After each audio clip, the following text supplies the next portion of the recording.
There's something inherently seductive about limited edition motorcycles. Maybe it's the rarity, the craftsmanship, or simply the bragging rights. For manufacturers, these high-ticket two-wheelers serve not only as halo products, but also as highly profitable ventures. They often borrow heavily from existing platforms and supercharge them with the finest parts, hand-finished touches, and track-inspired tech. For enthusiasts, they're rolling art, fast, exclusive, and dripping with desirability. Here's a deep dive into the top 4 limited edition motorcycles of 2025. These machines aren't just fast. They're exotic, bold statements of intent from the world's most revered brands. Bimota H2 Tesi. What's exotic about the Bimota H2 Tesi? What isn't? Start with its provenance, move on to the hub center steering, the supercharged engine, and the trick components. Finally, consider the exclusivity of owning a motorcycle produced in tiny numbers, imported to the US in even smaller quantities.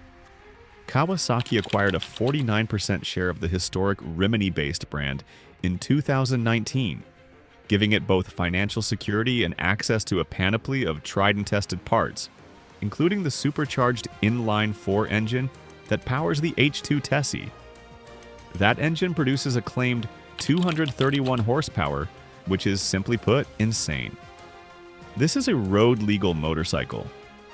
The original Kawasaki-powered Bimota, the 1979 KB1, used the KZ-1000's engine, wiring loom, instruments, and headlamp, parts thoroughly vetted for mass production, and put them in a bespoke chassis, complete with magnesium wheels, Marzocchi forks, and radical bodywork. Decades later, that formula remains essentially unchanged in the H2 Tesi. Center hub steering is the signature of Bimota's Tesi model line.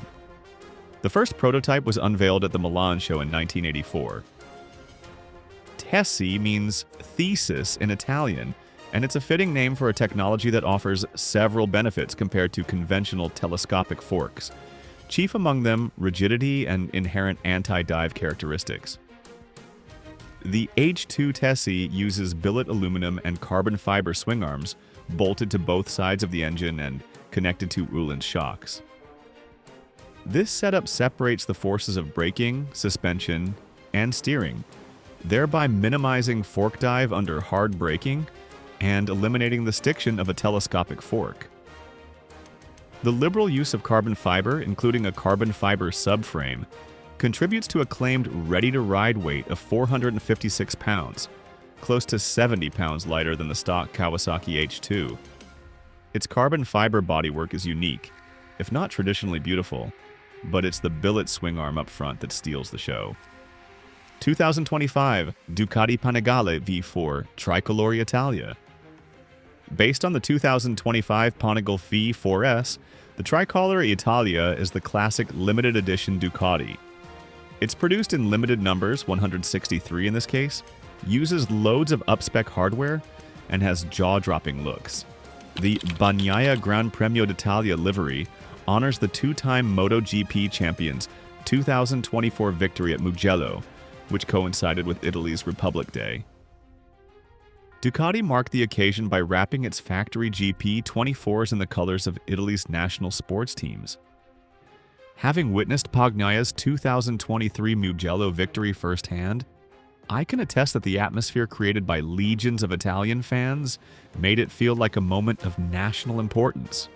Only 163 examples have been produced, each featuring Francesco Bagnaia's signature on the tank.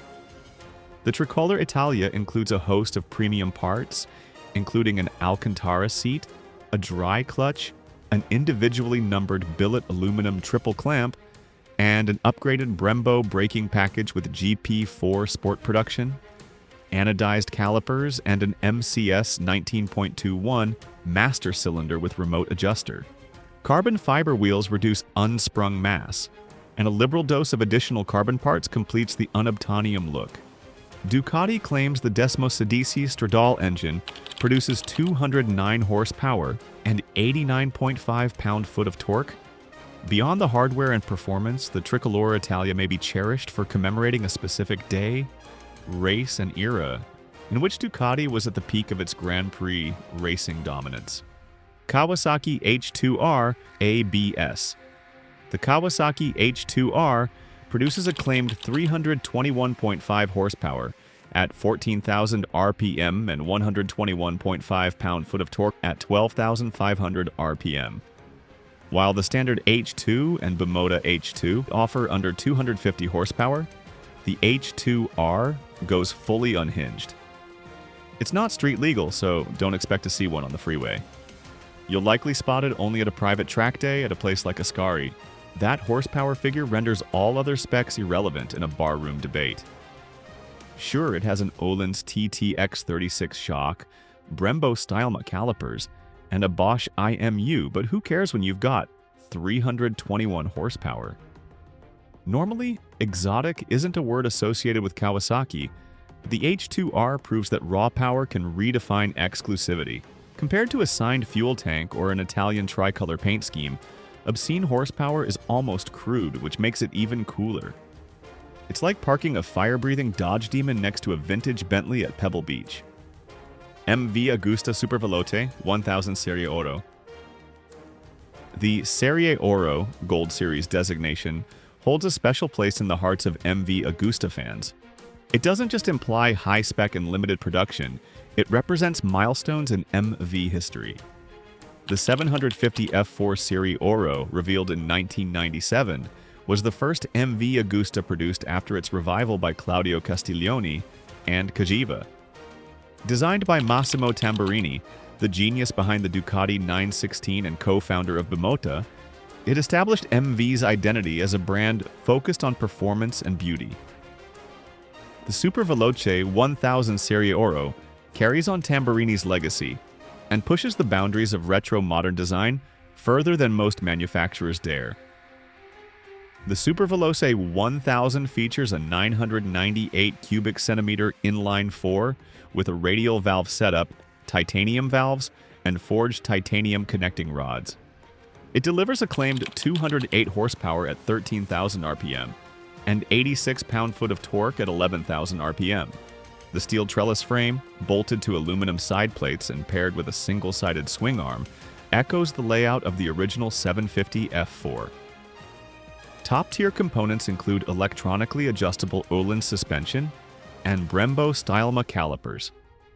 The extensive use of carbon fiber, especially forged carbon, enhances both aesthetics and performance. Only 500 numbered units will be produced. So, what do you think about these exotic bikes? Drop your thoughts in the comments below. We'd love to hear your take. If you enjoyed this video and want to dive deeper into the history and evolution of legendary motorcycles, from vintage Hondas to cutting-edge hyperbikes, make sure to like, share, and subscribe to SK for more exciting content. Ride safe, dream big, and stay tuned for our next story. Goodbye.